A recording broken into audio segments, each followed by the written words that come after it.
Some prayers sound soft, some sound scared, and some sound like a soul banging on heaven's door, asking for an answer.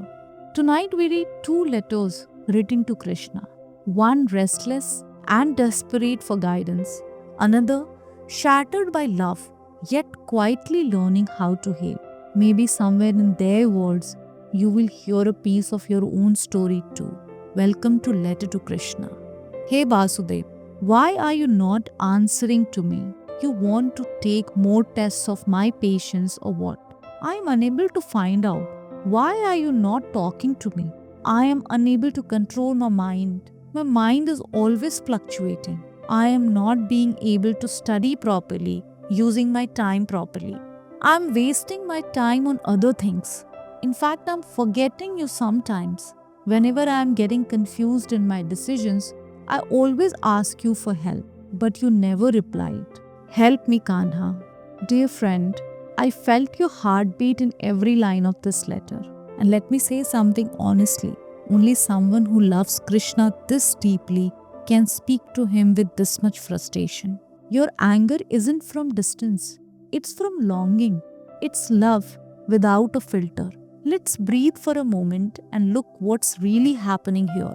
You think Krishna is silent, but the truth is, he has been answering you in the only place where you cannot pretend, inside your own mind. Listen carefully. Your restless mind isn't proof of his absence, it's proof of his pull. A peaceful, distracted person doesn't look for God, a restless heart does. Your chaos isn't a punishment, it's a signal, a sign that something inside you is asking to return home. And that guilt you feel when you forget him, that little sting in your chest, that's not failure, that's not distance, that's him, softly turning your face towards him like a gentle touch. Only someone deeply connected feels bad when they drift. You said, when I'm confused, I ask you for help, but you never reply. But look where he brought you. Look who you wrote to. Look what pushed you to pour your heart out. You think you wrote this letter, but maybe he moved your hands to send it. Maybe this is your answer. Now let me tell you something practical, simple and real. Something that will start shifting your mind today. For the next 7 days, do this. Before studying, close your eyes.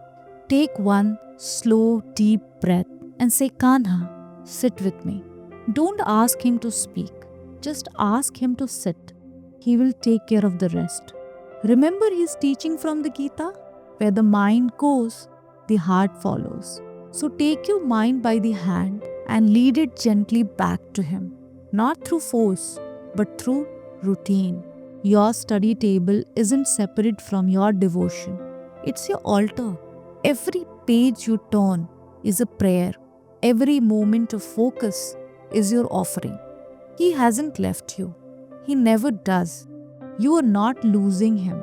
You are learning how to return to him, and he is closer than you think. Radhe Krishna and all the very best. Some letters cry out for answers. Some letters whisper a softer truth that the heart can break quietly and still not know how to carry its own weight. Krishna, I am writing this letter to you to share my sorrow that you know you have been watching, but again, I'll tell you. I fell in love and got hurt. Hurt really bad. We both know that it was not going to work, but I gave myself fully. But I got hurt too much to the point where I started rethinking everything. I did. I don't hate her, nor I feel any urge of revenge towards her. Because I know that you wouldn't want me going down that path. But deep down, I also know that it's not right to think of it like that.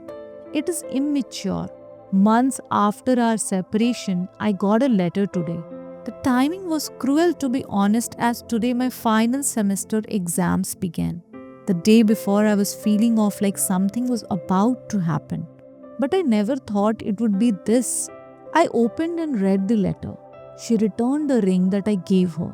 That ring was special to me, so I gave it to her before we went our separate ways.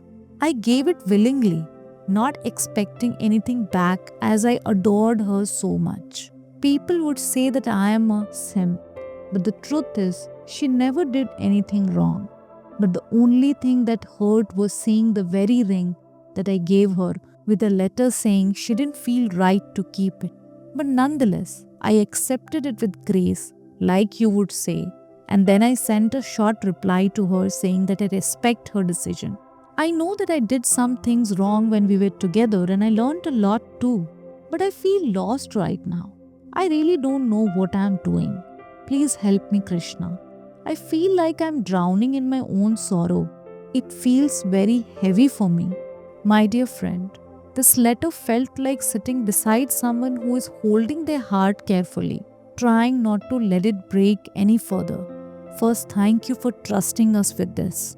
Let's gently untangle your pain because there are a few layers here that need light. The ring, it's not a rejection of you. You are right. This isn't about the girl. You are not angry at her. You don't want revenge. Your heart is cleaner than that. What hurts is the symbol. The ring you gave with love came back to you with a letter. That return feels like your love was sent back to you. But let me tell you something I have learned. Sometimes the symbol of the past love returned to us because our future love needs us to start empty handed. You didn't lose anything. You gained clarity. You gained space. The ring is no longer a symbol of her. It's a symbol of your capacity to love deeply. And trust me, not everyone has that gift. One day, someone else will look at the way you look and they will think, I prayed for this kind of man. And you will understand why this heartbreak had to happen first. You wrote, I feel like I am drowning. But listen, this isn't drowning. This is excess. This is love that had a direction and lost it suddenly. That heaviness you feel, it's love that has nowhere to go right now. It will settle. It will soften. It will grow into wisdom. You have a heart that remembers how to love even after being hurt. That's not a weakness. That's a spiritual strength. The timing, it wasn't cruel. It was a crossroads.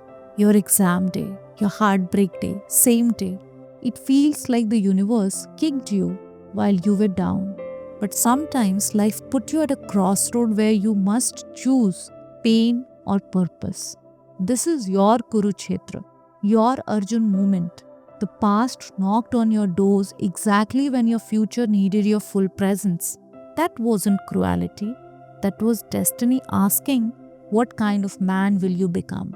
And by replying respectfully, by not collapsing, by writing this letter, you have already taken your first step.